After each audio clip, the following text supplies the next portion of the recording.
One of the most entertaining things to do in Wildlander is to find the different ways you can simply break the game and become unstoppable. Foremost in everyone's mind on the easiest way to break the game award goes to alchemy. Not only is it dummy proof, you can literally walk around, just pick all the different ingredients till you're stuffed full, walk to an alchemist shop, and for free just go ahead and mix all the herbs to your heart's content.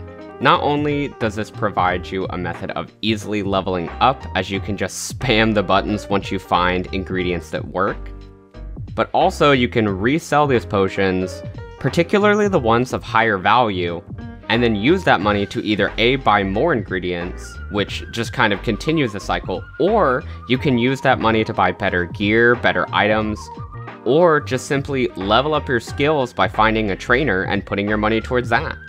It's a very easy way to level up in the early game with pretty much very little leaving of the actual towns you start in.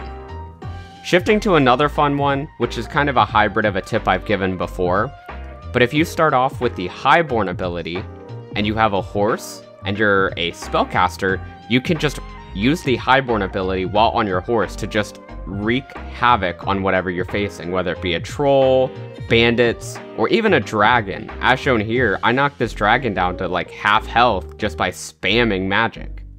Another fun one to do is if you start off with the ritual ability from the ritual stone.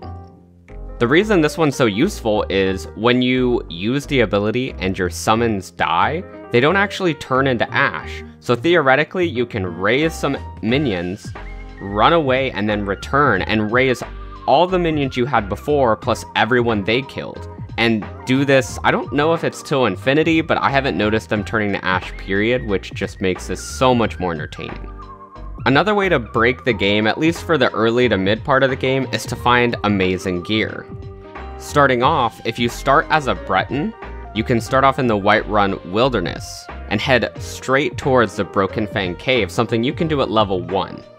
You use your once-a-day power to resist all of the magic attacks, run in, grab the expert conjuration robes that are going to be on the dresser, and the ebony war axe, and you get out of there.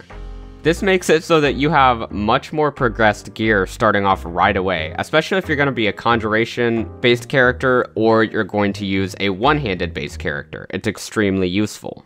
Looking at some other great gear for low level, if you run in and sneak attack Sybil Stentor in the Blue Palace, you can actually loot them really fast and then surrender to the guards and go to jail. What this allows you to do is, it's not considered stolen goods because they're dead, so when you get out of prison, you have all of this gear and you're just completely decked out. Similarly, if you go ahead and find Vex underneath Riften in the tunnels, you can go ahead and kill her, loot her Master Thieves Guild armor, and you're pretty much set for the early game, especially if you're playing as an evasion-based character or one-handed based character / sneaking character. That's actually still not the best option in my opinion for sneak-based characters. If you want to actually have the best option there, what you can do is go ahead and grab a soul gem that's already been filled and some shoes.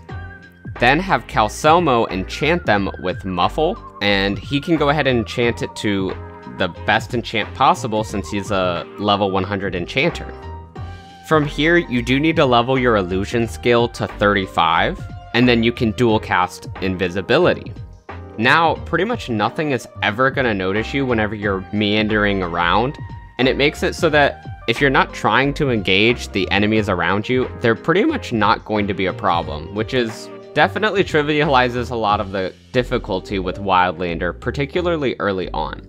Now, the last fun way that I know of that breaks the game pretty heavily, just in general, is the slow time shouts. They're incredibly useful because it allows you to get in hit after hit after hit and dodge, sort of Matrix style, almost all enemy hits coming at you. However, there also exists a bug with slow time where it permanently slows time, allowing you to just stay in this phase infinitely as if you were the Flash. Not only is this overpowered, but just a heads up, it can be annoying if you're trying to fix the bug. I would definitely look into how you're going to fix this one if that's something you use. It's a pretty well-known bug, but I still find it hilarious and, again, incredibly useful, even without being stuck in the phase forever. I do hope you enjoyed the video. For those of you who also enjoy breaking the game, what are some of your favorite ways to do it? Leave a comment below.